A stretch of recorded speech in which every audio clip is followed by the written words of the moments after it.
Class 10th Hindi जो कि गोदिल भाग 2 काव्य खंड। ठीक है, चैप्टर का अगर बात करते हैं तो 5 आज चैप्टर लेकर आए हैं, जो कि चैप्टर का नाम है भारत माता। ठीक है, इस चैप्टर से 31 वीवीआई ऑब्जेक्टिव क्वेश्चन लिया गया है। जितने स्टूडेंट 2023 में एग्जाम देने वाले हैं उनके लिए भाई इंपॉर्टेंट क्वेश्चन होने वाला है। तो वीडियो को माइनर भी स्किप मत कीजिएगा। अगर वीडियो अच्छा लगता है तो एक प्यारा सा लाइक कर दीजिएगा। अगर चैनल पर नए विजिट कर रहे हैं तो प्लीज चैनल को सब्सक्राइब कर लीजिएगा और बेल नोटिफिकेशन ऑन कर लीजिएगा। ठीक है, तो चलिए क्वेश्चन देख लेते हैं कि क्वेश्चन क्या होने वाला है। नंबर क्वेश्चन देखेंगे, सुमित्रानंद पंत ने मिट्टी की प्रतिमा उदासीनी किसे कहा है? जो कि यहाँ 4 विकल्प दिया गया है, जो कि ए में दिया है मूर्ति, बी में दिया है माता, सी में दिया है विमानता, उसके बाद डी में दिया है भारत माता। ठीक है, तो भाई यहाँ पूछा जा रहा है कि सुमित्रानंद पंत ने मिट्टी की प्रतिमा उदासीनी किसे कहा है?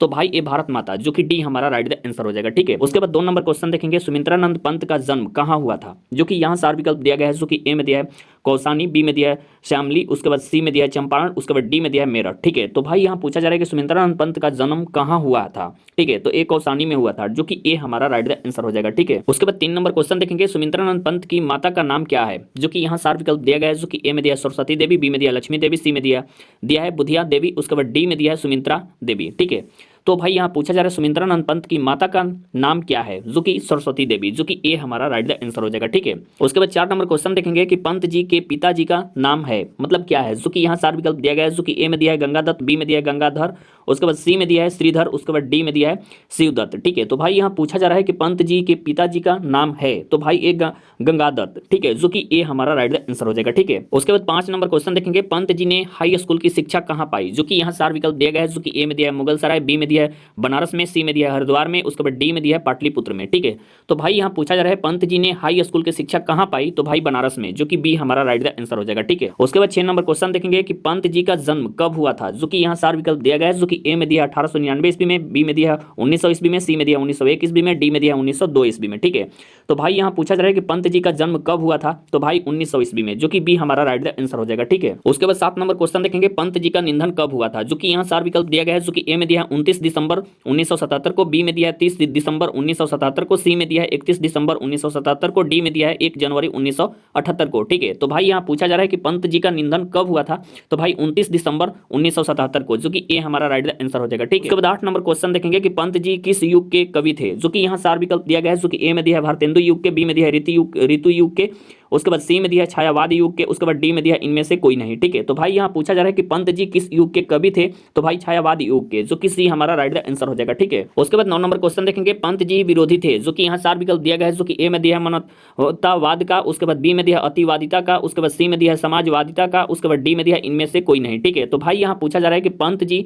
विरोधी थे तो अतिवादिता का, जो कि बी हमारा राइट द आंसर हो जाएगा। ठीक है, उसके बाद 10 नंबर क्वेश्चन देखेंगे, पंत जी का अंतिम काव्य था? जो कि यहाँ 4 विकल्प दिया गया है, जो कि ए में दिया है लोकायत, बी में दिया पलवल, उसके बाद सी में दिया वीणा, उसके बाद डी में दिया युगपथ। ठीक है, तो भाई यहाँ पूछा जा रहा है कि पंत जी का अंतिम काव्य था तो लोकायतन। ठीक है, जो कि ए हमारा राइट द आंसर हो जाएगा। ठीक है, उसके बाद 11 नंबर क्वेश्चन देखेंगे, युगवाणी किनकी रचना है? जो कि यहाँ 4 विकल्प दिया गया है, जो कि ए में दिया है महादेवी वर्मा की, बी में दिया है सूर्यकांत त्रिपाठी निराला की, उसके बाद सी में दिया है सुमित्रानंद पंत की, उसके बाद डी में दिया इनमें से कोई नहीं। ठीक है, तो भाई यहाँ पूछा जा रहा है युगवाणी किनकी रचना है? तो सुमित्रानंद पंत की, जो कि सी हमारा राइट द आंसर हो जाएगा। ठीक है, उसके बाद 12 नंबर क्वेश्चन देखेंगे, पंत जी को किस रचना पर भारतीय ज्ञानपीठ पुरस्कार मिला? जो कि यहाँ 4 विकल्प दिया गया है, जो कि ए में दिया है उच्छ्वास, उसके बाद बी में दिया है ग्रंथि, उसके बाद सी में दिया है चिंदबारा, उसके बाद डी में दिया है गुंजन। ठीक है, तो भाई यहाँ पूछा जा रहा है कि पंत जी को किस रचना पर भारतीय ज्ञानपीठ पुरस्कार मिला?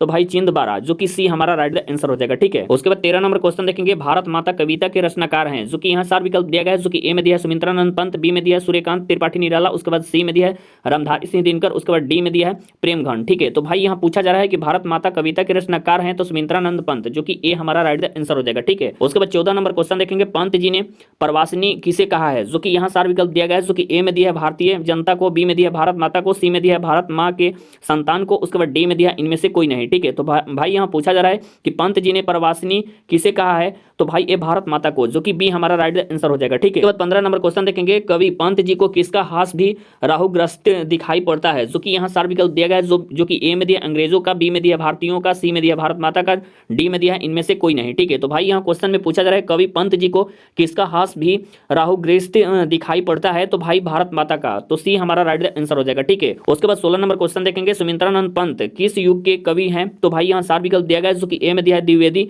युग के, बी में दिया है भारतेंदु युग के, उसके बाद सी में दिया है छायावाद युग के, उसके बाद डी में दिया इनमें से कोई नहीं। ठीक है, तो भाई यहाँ पूछा जा रहा है सुमित्रानंद पंत किस युग के कवि हैं, तो भाई छायावाद युग के, जो कि सी हमारा राइट आंसर हो जाएगा। ठीक है, उसके बाद 17 नंबर क्वेश्चन देखेंगे, पंत को किस रचना पर ज्ञानपीठ पुरस्कार प्राप्त हुआ है, जो कि यहाँ 4 विकल्प दिया गया है, जो कि ए में दिया है चिंदबारा, बी में दिया है सत्यकाम, उसके बाद सी में दिया है लोकायतन, उसके बाद डी में दिया है स्वर्ण किरण। ठीक है, तो भाई यहाँ पूछा जा रहा है कि पंत को किस रचना पर ज्ञानपीठ पुरस्कार प्राप्त हुआ है, तो भाई ए चिंदबारा, जो कि ए हमारा राइट आंसर हो जाएगा। ठीक है, तो 18 नंबर क्वेश्चन देखेंगे, भारत माता शीर्षक प्रगीत पंत के किस काव्य संकलन से लिया गया है, जो कि यहाँ 4 विकल्प दिया गया है, जो कि ए में दिया है गुंजन, बी में दिया है ग्राम्या, उसके बाद सी में दिया है युगवाण, उसके बाद डी में दिया है युगांत। ठीक है, तो भाई यहाँ पूछा जा रहा है भारत माता शीर्षक प्रगीत पंत के किस काव्य संकलन से लिया गया है, तो भाई ए ग्राम्या, जो कि बी हमारा राइट आंसर हो जाएगा। ठीक है, उसके बाद 19 नंबर क्वेश्चन देखेंगे, ग्राम्या काव्य संकलन की कविताओं पर किसका प्रभाव है, तो भाई यहाँ 4 विकल्प दिया गया है, जो कि ए में दिया यथार्थवाद का, बी में दिया अरविंद का, उसके बाद सी में दिया गांधी का, उसके बाद डी में दिया अध्यात्मवाद का। ठीक है, तो भाई यहाँ पूछा जा रहा है ग्राम्या काव्य संकलन की कविताओं पर क्या किसका प्रभाव है, तो भाई अर्थातवाद का, जो कि ए हमारा राइट आंसर हो जाएगा। ठीक है, उसके बाद 20 नंबर क्वेश्चन देखेंगे, प्रकृति का सुकुमार कवि किसे कहा जाता है, जो कि यहाँ 4 विकल्प दिया गया है, जो कि ए में दिया निराला को, बी में दिया भारतेंदु को, सी में दिया जयशंकर प्रसाद को, उसके बाद डी में दिया पंत को। ठीक है, तो भाई यहाँ पूछा जा रहा है प्रकृति का सुकुमार कवि किसे कहा जाता है, तो भाई पंत को, जो कि डी हमारा राइट आंसर हो जाएगा। ठीक है, उसके बाद 21 नंबर क्वेश्चन देखेंगे, भारत माता के संबंध में क्या सही है, जो कि यहाँ 4 विकल्प दिया गया है, जो कि ए में दिया है शैलवासिनी, बी में दिया है नगरवासिनी, उसके बाद सी में दिया ग्रामवासिनी, उसके बाद डी में दिया है विंध्यवासिनी। ठीक है, तो भाई यहाँ पूछा जा रहा है भारत माता के संबंध में क्या सही है, तो ग्रामवासिनी, जो कि सी हमारा राइट आंसर हो जाएगा। ठीक है, उसके बाद 22 नंबर क्वेश्चन देखेंगे कि सरदेंदु हासिनी कौन है, जो कि यहाँ 4 विकल्प दिया गया है, जो कि ए में दिया है जनता, बी में दिया है प्रजा, सी में दिया है माता, उसके बाद डी में दिया है भारत माता। ठीक है, तो भाई यहाँ पूछा जा रहा है सरदेंदु हासिनी कौन है, तो भाई भारत माता, जो कि डी हमारा राइट आंसर हो जाएगा। ठीक है, उसके बाद 23 नंबर क्वेश्चन देखेंगे, गीता प्रकाशनी किसके लिए प्रयुक्त है, जो कि 4 विकल्प दिया गया है, जो कि ए में दिया है धरती माता, बी में दिया है पृथ्वी माता, सी में दिया है सीता माता, उसके बाद डी में दिया है भारत माता। ठीक है, तो भाई यहाँ पूछा जा रहा है गीता प्रकाशनी किसके लिए